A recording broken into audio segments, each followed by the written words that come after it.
The Gina and Maddie podcast. So actually, no, if you listened last week, you would know that my husband Rod has been in Nashville producing an album for our very own Courtney Kyle, who's a beautiful singer-songwriter. Only a week, so I did pretty well without him because I love him a lot and I miss him a lot. But do I love him? How many text messages did you send? A lot. Yeah. A lot. And it's the time difference as well. But it would be good because on the way in here in the mornings, because I'm up so early, I could ring him and that was the evening. He'd be just going out to dinner or something. So it was lovely. Only a week is good, but I missed him so much. But I didn't miss him enough to drive all the way to the plane station, to the airport, because I don't drive in Sydney. I've just decided, since I turned 50, I went, you know what? Driving in Sydney really stresses me. I was going to say, just not. Is it not driving to the plane station because can't and don't want to? Can't and don't want to. Yeah. I know how to get there and stuff, but it's just too stressful. So I'm like, no, this is me. I don't like driving in Sydney traffic. That's just too bad. So sorry. So I was going to pick him up from the train station. So he does like a 30-hour trip back from there. So he goes Nashville, LA, Australia. It's a long trip. Well, his best friend, Matt, said, I'll go and get him. Oh, my God, he's such a good friend. And they are such good friends. They would have talked all the way home. So Matt went and got him and brought him home to my house. And then we have a friend who is a pilot, an international pilot, and he said the best way to get over jet lag is sunshine. He said, and I said to him, what do you do if you get home from an international flight and there's no sunshine? He goes, I'm stuffed. So yesterday was beautiful and sunny. So we sat out the back in the sun. Yesterday was like spring. We even got the afternoon storm. Yeah, it was beautiful. So we sat out in the sun for probably a couple of hours and got all the goss, which I'm going to tell you some more stuff about a very, very famous person he got to hang out with. I'll tell you tomorrow. But way to hook me through. I know, you need to go back. Here's what I did, because I missed him so much. So I'm like, what can I do while you're gone? And so I went into his recording studio and cleaned it for him so it'd be nice when he got back today. I bought him all his favourite things, like, because when you're in America, the food is, especially in the South, it's very, very large food and it's fatty. It's a lot of fried, southern fried. Bread is not bread. Bread's really sweet, but bread's a lot more like a scone almost here, or just so much sugar and everything. And the coffee is just... Yeah. And the chocolate even. So I got him chocolate, his favourite ice cream, his chips, and I cooked a really lovely dinner last night, steak and potatoes with mushroom sauce and all that kind of thing. And I even bought him some new winter clothes because I've been telling him I felt like last week was the coldest winter I can almost remember having on the coast. Like it was so... It's been freezing, Every time I'd ring him, I'd complain because we're getting air conditioning put in about 2 weeks and I'd be complaining about how cold I am. I'm cold. And then he got home to that beautiful day, but I went out and bought him... Even now he's waking up this morning and going, I don't know what the hell you're talking about. Look at the blue sky out there. But I did go and buy him some new jumpers because another story, side note, I lost all of his jumpers when we moved house, every single one. So I bought him some presents and he bought me. Well, yeah, what did he get you? Cowboy boots. Let me show you. I don't know if I can get my leg up high enough. Oh, look at them. Chocolate brown. They're leather and they've got like little tiny gold, teeny weeny little gold studs on them, and they're genuine leather made in Mexico. The thing is, and I do love them, and Courtney, our beautiful Courtney Kyle, was over there with him so she could try them on. We're the same size, which is very handy, and she helped him choose. So I'm very, very thrilled with my present. Here's the problem though, because in the 90s when I used to tour all the time, I always wore cowboy boots and skirts. That was my go-to.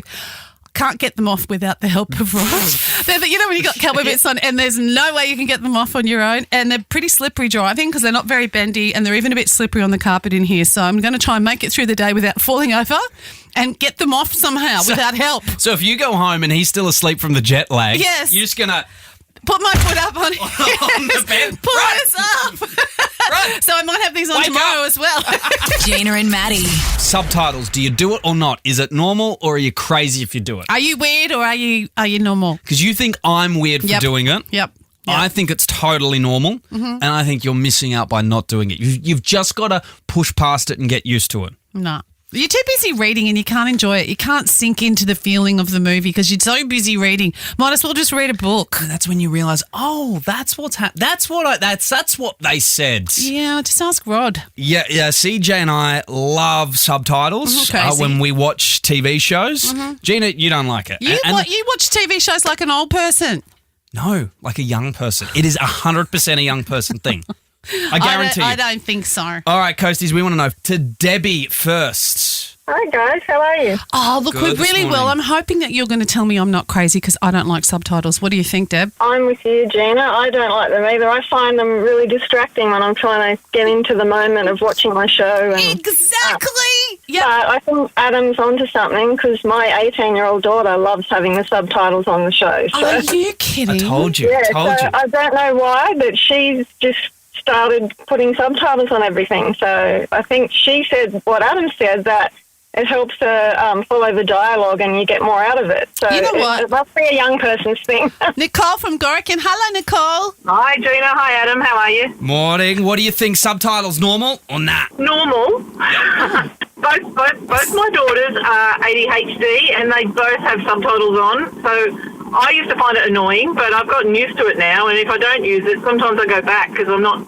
hearing the dialogue. So Right. I sometimes do rely on the subtitles. One each. Sharon, Foresters Beach. What do you think about subtitles? Sorry, Adam, I think you're weird. Oh, jeez. You tell him, Sharon. Break it to me easy, why don't you? Nice and gentle. Yeah. What? Tell us why, Sharon. Well, I saw a French movie on the weekend, and I hate that sometimes you have to read really fast, Yeah. and you miss what they say, Yes. and you're looking at the words, and you're missing out on the pictures sometimes, or the scenery. And then, Exactly. Sharon, Yeah. the only time you can use subtitles in normal is if it is in French, unless you speak French. Do you know I get annoyed sometimes with the shows because they don't, sometimes they won't subtitle the bits that are not in English in a show. And I'm like, no, this is why I've got subtitles on. Oh, they're only doing the English bits. Give it to me. Hello, Zoe from Belmont. What do you reckon? I definitely agree with subtitles. When you're watching intense dramas or Peaky Blinders or anything, you need to know exactly what they're saying. And when you turn the volume up to hear the mumbling, then it turns to a different scene and it's really loud. So they just help. You need to just get your TV fixed because you've got the settings wrong where you've got the music up louder than the words and then you've got the boom boom thing happening maybe, Zoe. No, what I'm hearing is Zoe's on my side. Steve from Tukley. Hello, Steve. What's your thoughts? Subtitles or no subtitles? Absolutely. I mean, if you need subtitles, then you have some form of disability, Oh, obviously. jeez. You know. Okay, I mean, Steve. Break it to me gentle. I don't know about that. I mean, realistically, motion pictures were designed so that actors could get on the screen. You could see the emotion, you could see the facial expression, and the reason I believe young people like subtitles is they're used to texting, they're used to reading words, Yes. and they're wasting all that emotion, the language that's used, the way it's used, Yes. etc. You're missing stuff. Messing all over the place. agree. I feel like with the subtitles, you're not missing, you're Yeah. actually gaining more. I think we have to just agree to disagree. Fine. Gina and Maddie. Okay, so I got a little bit of goss. Usher has pulled the pin on his Aussie tour, left fans hanging. Apparently, he's cancelled his upcoming Australian tour, which included 12 arena shows, Melbourne and Sydney, scheduled for November and December this year. No reason has been provided. I've been Googling it, seeing if there's anything coming up. He's not saying why at all, but you are going to get a full refund within 30 days. They haven't said, but I've got a little bit of an idea. Good. I wanna know. I think because he also cancelled his North American tour, Yeah. and that was because he injured his neck during rehearsals. Oh, why wouldn't you just tell us they that haven't then? they haven't said why this one's being cancelled, but I'm like, well, it's obviously the neck injury is pretty serious, so they're Yeah. also now cancelling this part of the tour. Well, I would rather hear a reason than just cancel on us. Usher, not that I was going anyway, but It's okay. I'm Usher. It's all good, but it's fine. I'm your spokesperson. Like whatever you need, I gotcha. you love him. No, I mean like I'm just Okay. quoting reasons as to why. Okay. Also, that could be totally wrong, but you know, Usher's not saying it. I'll be your spokesperson. There you go. Look, more goss. Mel B from the Spice Girls gets hitched. So she's officially off the market. The Spice Girls icon married her longtime friend and hairstylist, Rory McPhee, in a romantic ceremony at London's iconic St. Paul's Cathedral. The July 5 wedding was super intimate with Mel B's daughters, Phoenix, Angel and Madison, as bridesmaids. I think Phoenix Alex in a beautiful slip, like was it pink or lavender, little silk sort of slip dress. She looked absolutely stunning. Fans loved seeing her girls by her side, apparently, each from different chapters of Mel's famously complicated love life. Different, aka marriages. Her exes are Jimmy Gulzar, Eddie Murphy, and Stephen Belafonte. So is this husband number 3 or 4? It'd be 4.